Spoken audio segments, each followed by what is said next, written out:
10 seconds remaining. 5 seconds remaining.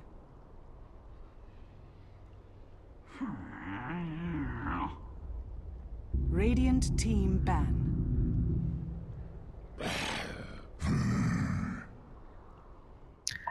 Ladies and gentlemen, it took a while, but we're finally here. Empire is here.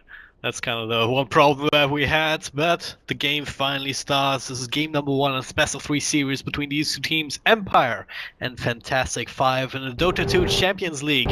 We are in Group A. This is a lower bracket match. And what that means is that the loser of this one will actually drop out, which is unfortunate if you're Fantastic 5. If they end up losing here, that'll be their only game in this particular season of the D2CL, as they were replacing new team 123 in this particular group. So don't be too surprised, for example, if you check the coverage page on Dota and suddenly see 5 teams in that one group. That is all correct. Empire, though, they dropped to No Logic Gaming here in the first match of this group, and yeah, they're also facing elimination here if they don't win this best of 3 series, and that would be a shame since they are actually the defending champions of Season 5, the one that's about 5 months ago, and also Season 3 here if you want to go that far back. But yeah, we'll see how they can perform today. And yeah, to help me break down this game, to help me see what they have, I have my wonderful co-caster, SB Revolution 5, also known as Revo. How are you doing, man? I'm doing great. I'm really excited for this game. Team Empire always puts on a good show, and Fantastic 5, I mean, hopefully they won't live up to the name of the recent Fantastic 4 movie, which was terrible, but they've got some very good names on them. I mean, BZZ, Sedoy, Yol, players that I believe in the past have played for, I want to say Yol played for Empire at one point, but yeah, anyways, well-known CIS players. Yeah, absolutely, and they've yet to prove themselves in that configuration. They've had too many games. 3, in fact, are recorded. 2 wins against pretty unknown teams, then the loss to No Logic Gaming as well. In, I believe, what was that? In Frankfurt Major Euro qualifiers, actually. So there you go. They still have yet to prove themselves. Of course, a win against Empire here would definitely do that. But let's actually take a look at the draft before it passes by too quickly. Darkseer and Nightstalker banned for Empire, as well as the Wisp and the Doom for Fantastic 5. So not much to say there. And then the Beastmaster actually picked up first, along with the Lich. So what do you think about that?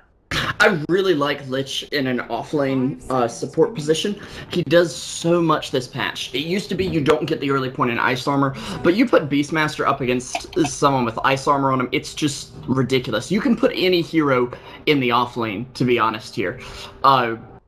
Played it last night with a Lich Omni dual lane where I was playing Omni farming and got Orb of Venom, Degen Aura, and then Lich's Frost Armor, and as soon as someone attacked me, I just jumped on them, and they were slowed as could be. So it gives you that kind of early aggression that you want to get out of that Beastmaster pick. Not to say the Beastmaster is for sure offlane, because he could be mid, he could even be safe lane. We've seen him all over the place in this meta, especially with Team Monkey Business, I believe, have brought him up.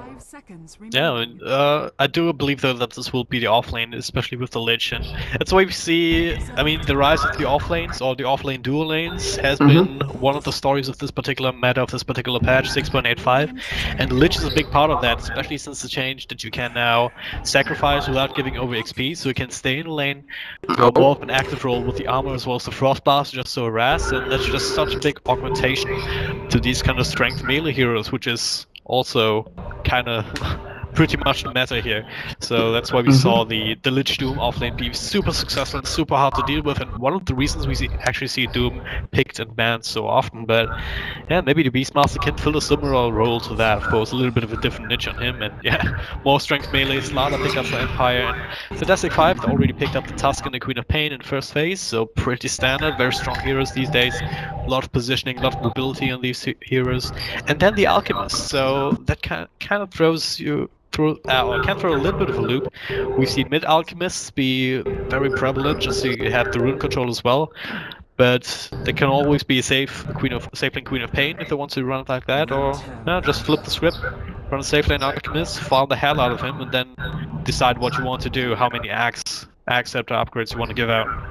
Yeah, and I really like the Winter Wyvern. There's already the Beastmaster that gives you that lockdown up against the Alchemist, if your whole team is jumping on Alchemist and you get Winter's ulted, Winter's Cursed, excuse me, it's gonna get pretty ugly, because with all these strength melee heroes, they hit hard, they want to stand close together. That's not what you want to do against Winter Wyvern. However, I will say the Slardar against Alchemist, one of Alchemist's biggest weakness is his low armor and his reliance on his regen. If Slardar gets amp damage off on him and you follow up with pretty much any physical damage, which now they'll have even more armor reduction, they've already got the physical damage from Beastmaster's axes, it's starting to look pretty ugly for an Alchemist game here. I'd rather play against an AA than this, because at least with AA, if he misses the ult, well, he misses the ult. With Slardar, he accidentally misclicks the ult. He's got 5 seconds and he can do it again. Yeah, absolutely. That's a huge amount of minus armor, and plus armor as well, coming out from Lich alone for Team Empire here. Minus 20, I believe, is level 3 of the amplified damage, and then the minus 8 from the aura, or minus 6, excuse me, from the Shadow Friend. That is quite a bit, and yeah, as you said, one of the big weaknesses of the Alchemist, so he will probably want to consider an earlier armor item. Even the Solar Crest can also already work up against it, and later on the Sword Cuirass. Yeah. But it's definitely something that you can deal with if you don't get rumbled by it, right? You have to... Yeah. If they keep picking up the Alchemist, where it doesn't get to a point where it can actually be ahead enough, because that's what Alchemists need to do, right? I mean, he's a hero that can get ahead very fast, but at the same time a hero that needs to be, right? If you just stick him off on a 1v1 fight against most carries here with like 10k gold, then he's more often than not gonna draw the short end of the stick in that regard. But they do have a good supporting cast here to just save him and keep him alive, even if he does get jumped on here with the Winter Wyvern and Tusk already. Yeah, and we see Bane and Witch Doctor banned out, but Fantastic Five are actually going to go for the Undying. So, is this a support Undying, you think, and an offlane Tusk, or the other way around? Might still see some dual lanes coming out here with the Winter Wyvern helping out the safe lane, whoever that may be. Maybe an aggro try with Tusk, Winter Wyvern, Undying.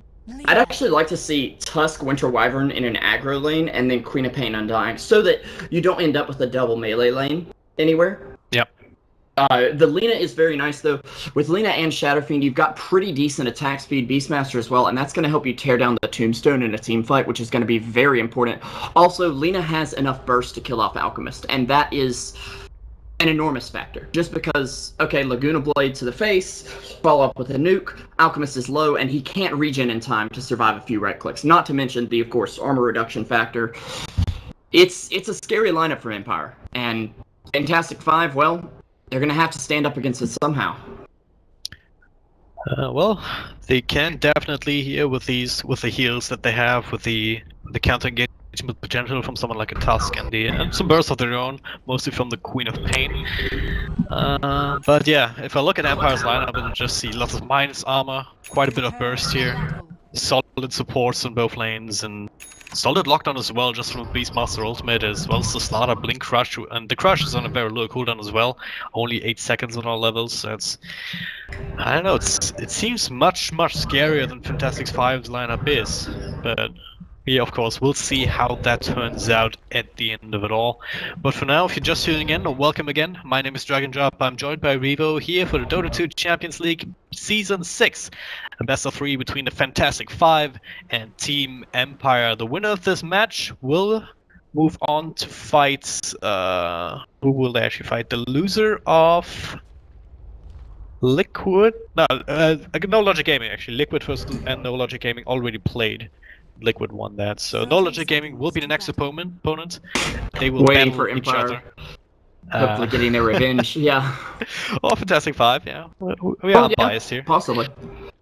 But yeah, the point is, this is a loser's bracket match, so if you lose here, you're out. And it's a best of 3, contrary to what Dota 2 Launch thinks, so it's not a 2-game series.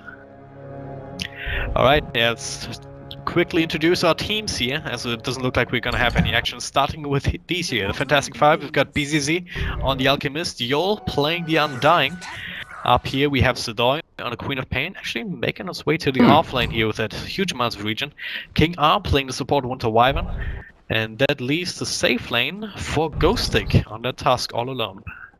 Yeah, it looks like I was right on the lanes. I just didn't think they'd be in the lanes that they're in, but Resolution going to be off lane on the Beastmaster. Will have no fear here playing the Lich to support him. Mid lane, it looks like Yoki is going to be taking up the Shadow Fiend here. Aloha Dance going to be here on the Lina, and up top, is, last but not least, going to be Silent on the Slaughter. I definitely didn't expect the Queen of Pain to be up here, but at the same time, kind of kicking myself for not doing so, because it's a hero that can't work in every single lane, usually in a solo position though, so that's what makes it a little bit different. But of course, with a Yol here as well, you do have that team fighter that can really benefit from the Queen of Pain in the long run. Yeah. And you can see the potential here, like Undying, Decaying, taking away strength, and then following that up with a nuke. You just do so much damage in the lane. Like, Slaughter has 350 max HP at the moment. Yeah, 3 stacks on him, and then every single bit of damage that you do to him, it just feels like so much more. Yep. Then when you get the strength back, it's all percentage based, so you actually do take more damage in that respect, I think.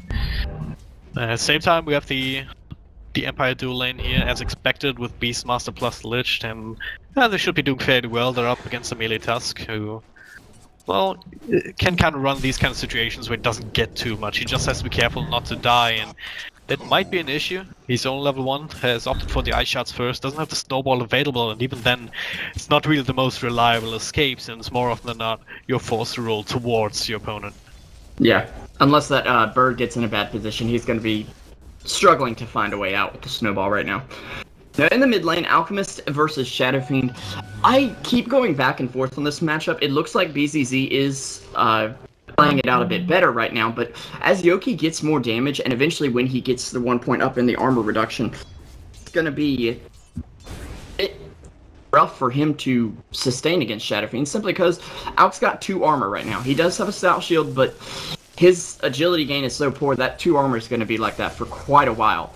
And Shadow Fiend can really just outrange him and right-click him down, finish him off with some raises. Yeah. Can he though? I mean, look at this AoE from the acid spray, and that's what's really hurting him right now. Yoku can't really stand up to that and can't evenly trade here, not with only 4 levels, only 2 levels up to the raises. And whenever he walks up, he's gonna take some damage.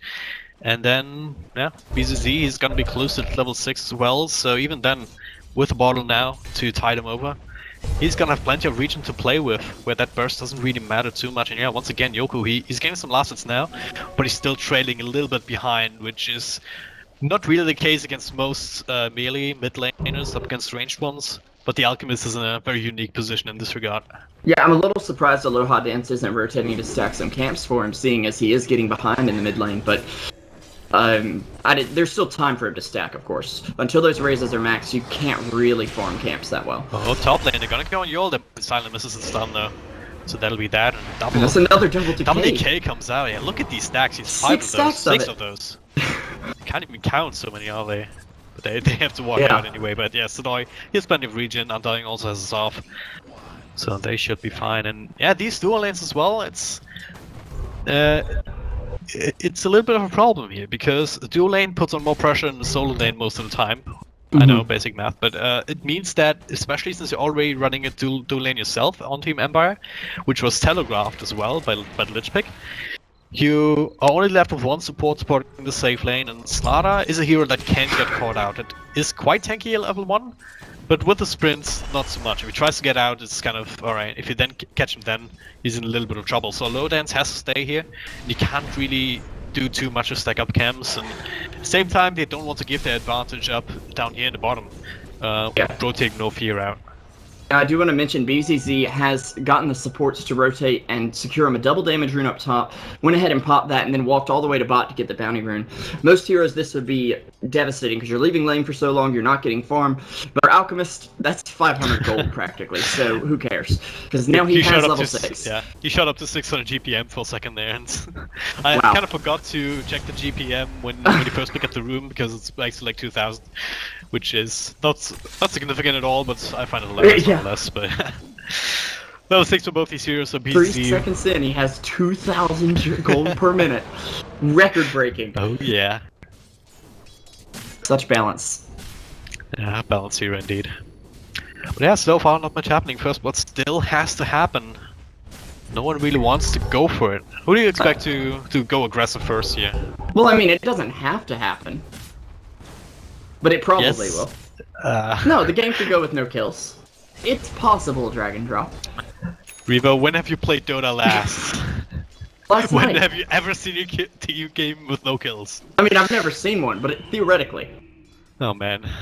But I do think the Empire have the better aggression. They have much more Oh, early game hello. damage, but as soon as I say that... Resolution here, caught with the Ice Blast, but they turn it around with quite a big few nukes onto Ghost Stick, and now the mango was eaten with a snowball out. Ghost Stick very slow. Yep. But thanks to the ball and another nuke will finish him off. So yeah, didn't jinx them after all.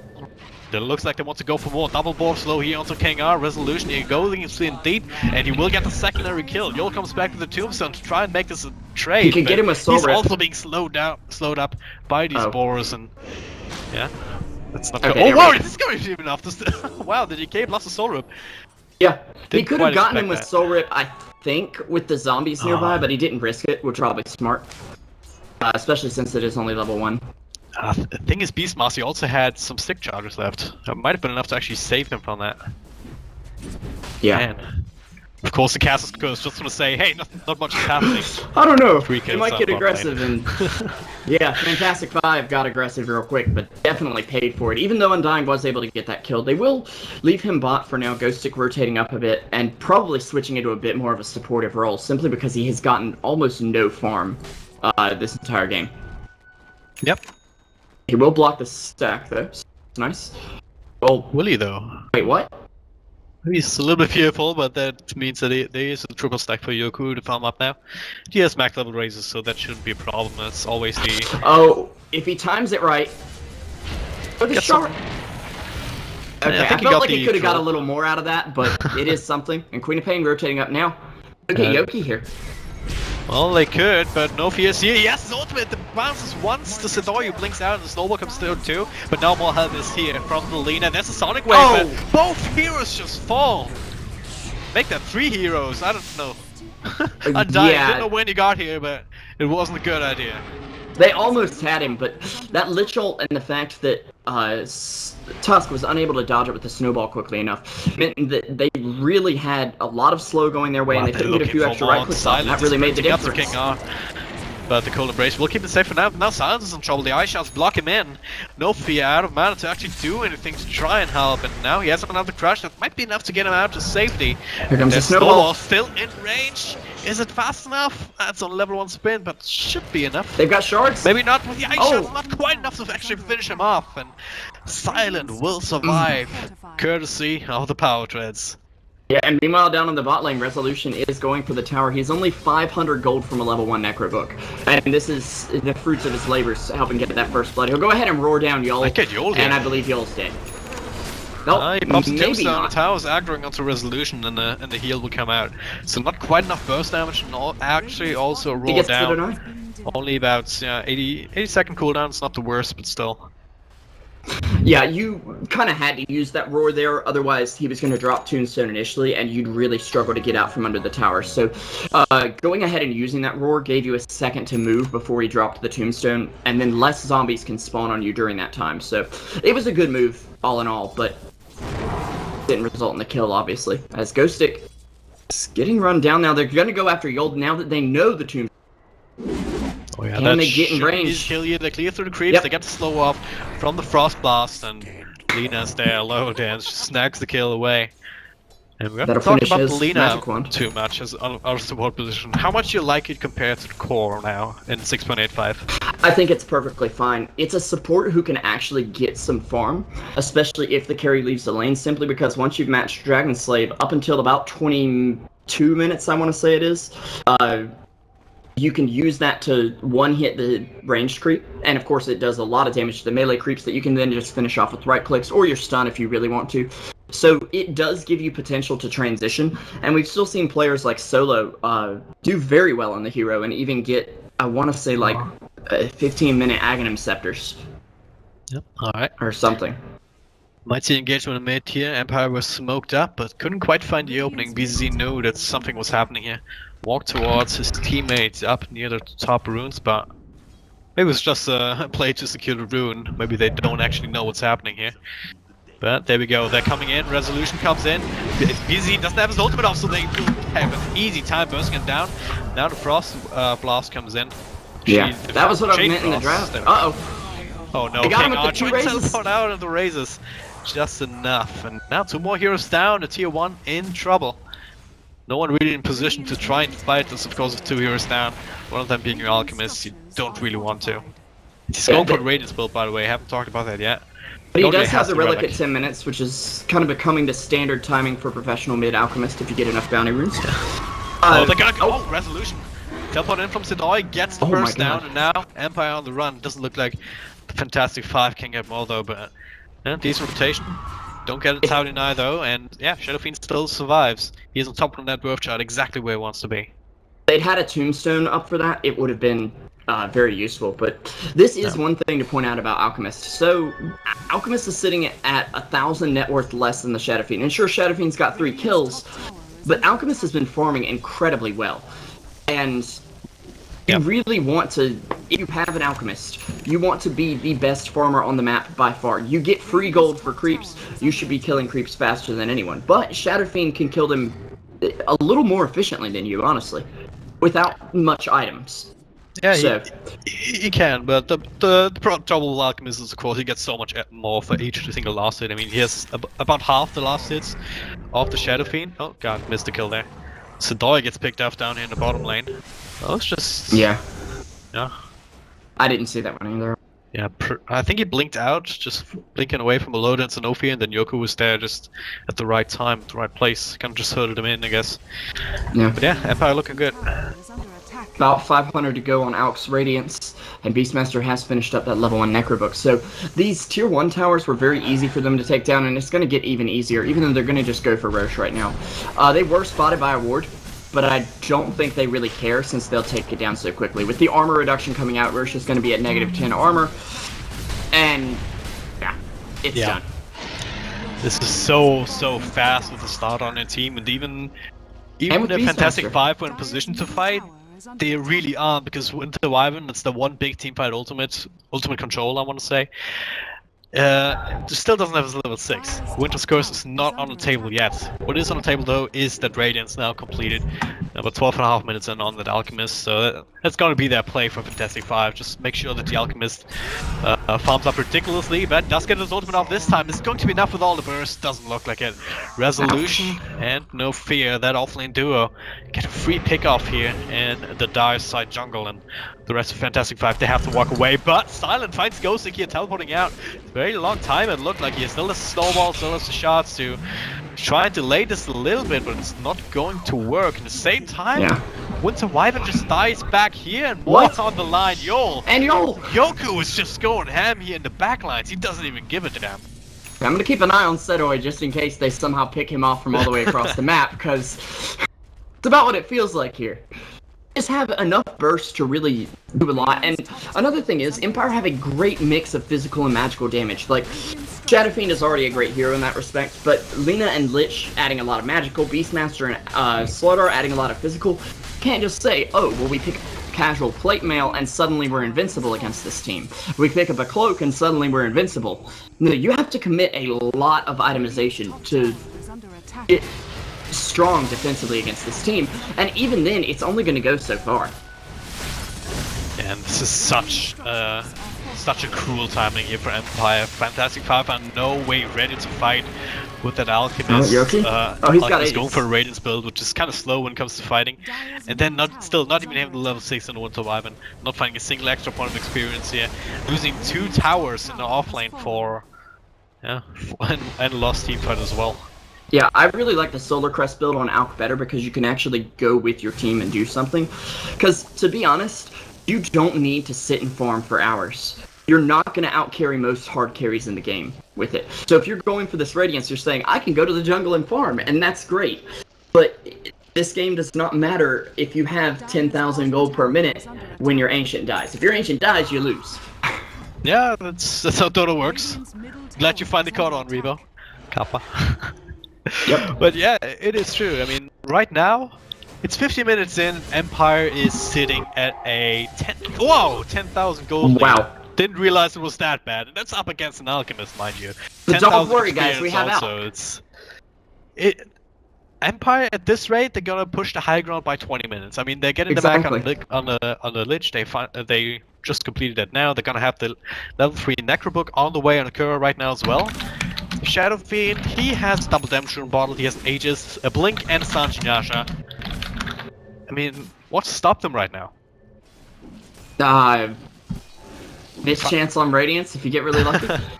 I'm not trying to flame out because he is actually one of my favorite heroes. It's just this playstyle is not working very well. And me, oh god. When did they rotate up here? Holy shit. That was quick. They get 2 more, and that leaves Yoku alone down here in the jungle. Don't know that it really matters for him. He's looking for a pick-off here, maybe with a Requiem. Yeah, I'm trying to keep an eye on chat for the T-Tours, but you gotta realize, like, when these kills happen in the blink of an eye, moving the camera over there in time is actually an Olympic sport. It is indeed. We should get medals. Well, maybe time to switch to the fully automated directed broadcaster from Valve. Oh yeah. Didn't Toby say once in like free-to-play somewhere that they wanted them to use that at TI1? And he was like, no way, man, no way. Are there still people that want Toby to use that? Shots fired. They definitely want me to use it. Absolutely. Yeah, we need the Pimp Muckle brand broadcast AI. Oh yeah, just machine learning. Just put Pimp on a machine for like the Pimp Muckle 2 weeks singularity. Yeah. It absorbs his consciousness. Just do some machine learning. Put Pimp 2 weeks on the controls, and then Yoko is going so aggro here. So that's a foregone conclusion that this tier 2 is going to fall now. 70 minutes in, and nothing really stopping them from taking the other tier 2 as well after this. There's nothing stopping them. Yeah. The only thing that they have right now, Fantastic 5, for high ground defense is that when the skirt is finally up and running, and that might be enough if you get it on the right target. They've had this Aegis, and they've only been in danger of losing it once. And if I'm not mistaken, I believe that the last time Fantastic 5 got a kill was around 10 minutes. That's 7 minutes of nothing. I mean, your Alchemist is farming, but... And then he goes for Boots of Travel. Oh. See, here's the problem. You're playing very passively, and if you were ahead, that's fine. Okay, getting these Boots of Travel is going to enable you to split push, rat out the game, and extend the game to get you fatter and stay ahead. But you're very far behind. You can't afford to play this passively and expect to get away with it. It's too greedy. Yep. As an alchemist, you need the cooperation of your team. You need not only yourself to be ahead, you also need the rest of your team to at least keep up. And there's only so much that you can give them with an Aghanim Scepter, especially in this game. I mean, Tusk is kind of meh. Queen of Pain, it is useful, of course. Winter Wyvern doesn't have an X upgrade, if I'm not mistaken. No, I did speak a little too soon. It looks like Auk has picked up Yasha, so that's going to be good indeed. But yeah, but still, it's still just another farming item, right? Yeah, unless he goes for Sanjinyasha, it's another farming item, and even if he does go Sanjinyasha, you could have Sanjinyasha at 10 minutes on this hero. Like, do you understand what that means? You can literally go fight someone, anyone, at 10 minutes into the game. You want to farm? Well... Okay, go ahead. Yeah. It can work in games, but not in this one when Empire is just knocking at your door 20 minutes into the game, and that's what will happen. They might wait for the next Roche. Or some extra items here, maybe the BKB on Slaughter, who of course already completed Blink, a Lower Dance, working on Aghanim Scepter. Less than 1,000 gold away from it, mind you, from a support leader position, 20 minutes in, so... Yep. Yeah. They're just gonna go straight up high ground here. Fantastic 5, they have to back, and they have to hope for a good defense here. But what is Alk gonna do? Like, throw a stun, and then you hope you survive long enough to do some damage with your Radiance. Yep. But they're just playing it safe. They're going to back up. They'll get a amp damage out on the Alk. I'm surprised they didn't kind of stick around and try to get a few more heroes amped, but... oh well. Yeah, no reason to do that. As I said, you can get your extra items here. Beastmaster now with Necrophy finished. Goes for Blink of his own. Will probably also consider Boots of Travel at some point or another. So mass mobility here inside Empire as well. Yeah, and Beastmaster's got so much right now. Like, he is sitting 2 2k gold ahead of the Queen of Pain, who had a pretty great laning stage in my opinion, but it just hasn't worked out since then. And might catch out Joel here as they go up north. But he knows what's happening right now. As you see Silent caught up at creep wave, but can he get out? Doesn't have a TP cooldown. Resolution has the means to scout him and yeah, drops on Tombstone, tries to make it work for it, but there should be a pickoff sooner or later. yeah. There we go. And damage for good measure, and an extra 125 from the Tombstone. Not 150 actually at level 4, so not what you want to have happen. Sidori is farming, he doesn't have his Orchid yet though. Yeah, and I really feel like Undyne just shouldn't have been there. You can't go out that far on the map right now, unless you're maybe the Alchemist, but even then you have 1000 HP. Where's he going? No, don't do it out. Don't go for the Manta. It's not really gonna do too much, right? I mean, Joey can sort of try and push out the waves, but these illusions, they're not tanky at all. Those aren't like 60-minute Naga Siren illusions. I mean, I know I'm harping on this Alk a lot, but you're committing 3 item slots to getting more items. And sure, there's a you smoke can now get with full break. extra items for the team. There's a snowball here to Resolution. They might be able to pick him off with the Winter's Curse as well. And they do, but the Chain Frost is coming in. Yoku pops the BKB, and that's Ghostly going down first. Silent blinks after, looking for more. Get the amp damage off on King R. Pops the Cold Embrace, and that'll only keep him in place to finally secure his fate. And that'll be 2 for 1 trade. Pretty good one, all things considered for Fantastic 5, right? It's like you get 2 for 1. I see a Fright recap. Yeah, you still get 200 more gold right now for that one fight, and 200 more XP as well. So worth it, and especially when you're losing heroes that aren't as important. Like, sure, Tusk is a core, but this Tusk has nothing, so I'm not considering him a core. The bigger problem for me is that they use 2 big ultimates to make that happen. One's the Queen of Pain, who has not been pulling Magnum Scepter or built one herself yet, and 2, the Winter's Curse, and those are ultimates that you have to fight with. And if Empire would have wanted, if they would have maybe already had the Aegis, then they could have had a much easier time going high ground, even without Resolution there. Hold over dance, but stepping in the soon, spots out PCC. Yeah, they might actually go for him now, once if they find him again. Yeah. Yeah. Looks like they're just gonna play it safe again. They're having sigil over. That's fantastic. 5 sigil, of course. It will expire. Roshan is not respawned yet, but it will in a moment's time.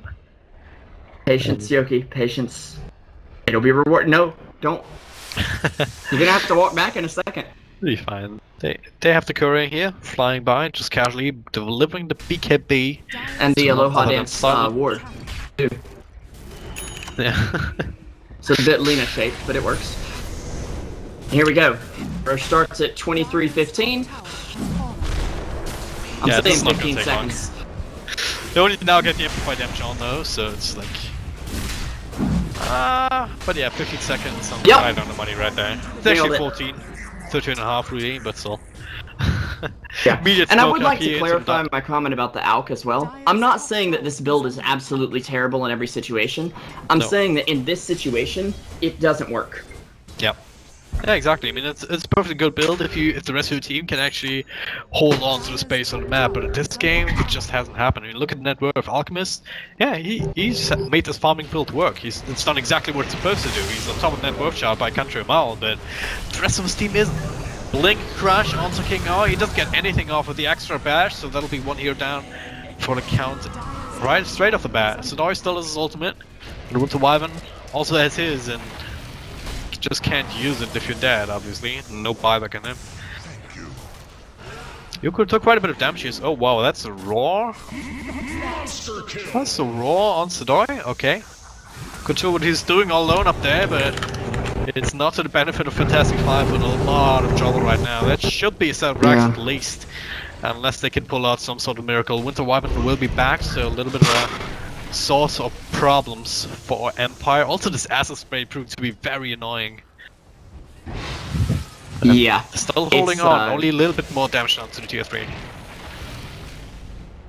I mean, they're just poking away at it because they know they've got the late game right now. Unless Alk pulls a Loda and just it's crazy farmed in the span of 3 minutes and completely turns this game around, which it would be quite the comeback. I'll say that much. But yep.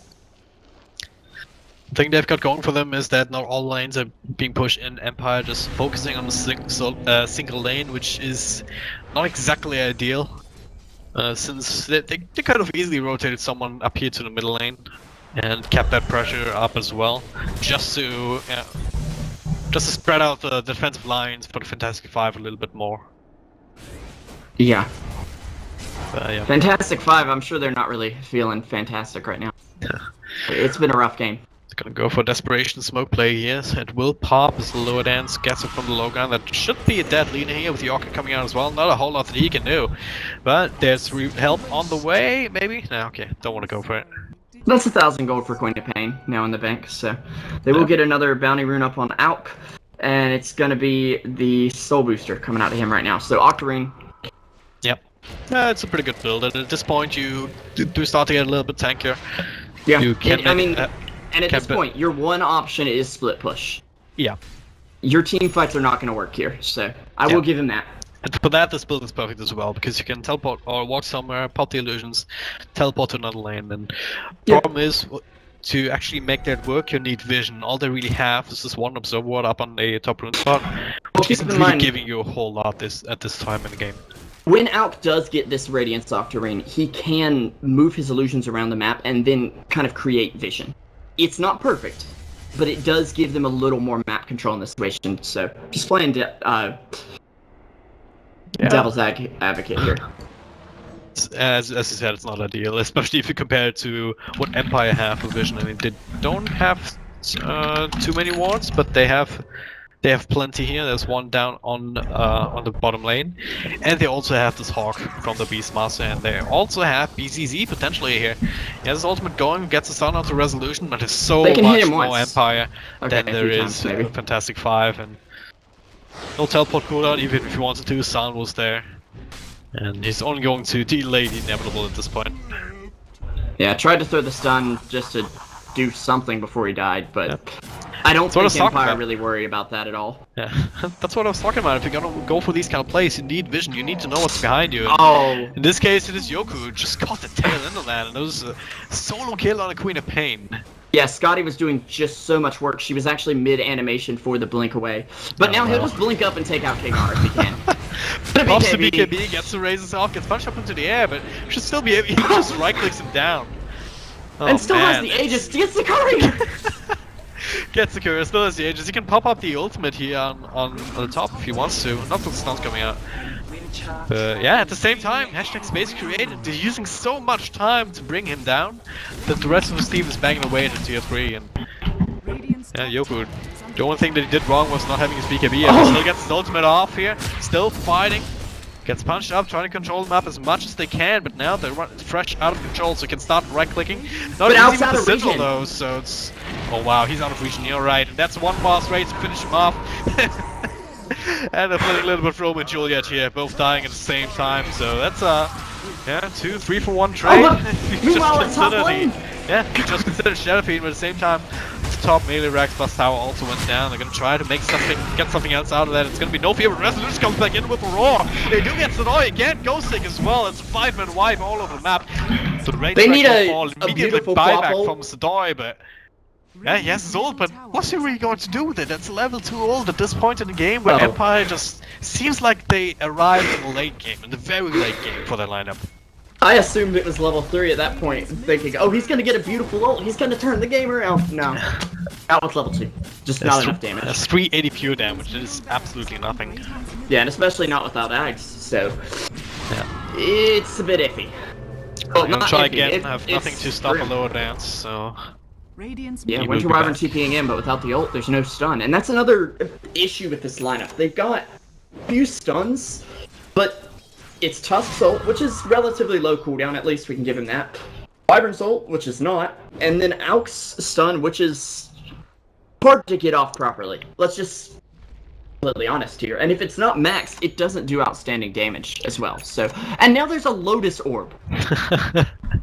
So even if you do get the stun off. Yeah. Even a Sanjiniasha on a Beastmaster of all people, and It just says that, alright, Empire, we don't care. We just buy whatever items you want to win the game now. That's exactly that. Normally you don't really see that kind of a item here. Especially 30 minutes in on the Beastmaster, but yeah, they have everything they need. No Fear has Glimmer Cape plus the Mechanism. Beastmaster has a Blink, even the Vlads plus the Necroburg. And a Blink Dagger on the Lich. Yeah, Blink Dagger on Lich. Blink Dagger on Lich as well, they all have Blinks. Just in case. On Empire. They all have Blinks once No Fear gets his delivered. This is like 6.83. Right before Yules stopped you from blinking away afterwards. Yeah. Where core on everyone was Blink. Blink AM, Blink Quap. Just for sake of completeness, what does FF have? They have a Ghost Scepter on Yol. Yeah, but again, BCC this is the kind of King thing R, where... not really. They're gonna go off there you BCC. No buyback on him either. The Tombstone is gonna fall pretty much immediately. King R, next one on the list. I don't even want to hype this fight up because there's really not a lot to hype, and yeah, GG is called. Yeah. Just dominating performance here from Team Empire in this game number 1. And they really handled the Alchemist well. They built a lineup that could really shut him down in the mid game right as soon as he gets that Radiance. Because, I mean, you shut him down in the early game, he says, well, okay, well, I'm not farming, I'm going to get a fighting build. And then you actually have a harder time shutting him down. So you let him farm a little bit, you shut him down later, and then there's nothing he can do. Oh, alright. Nothing. Yeah. But remember guys, this is a best of 3, so the Fantastic Five still have a chance to redeem themselves in that next game. Empire though, looking in a really good place to make sure that their run in the Dota 2 Champions League is not over just yet.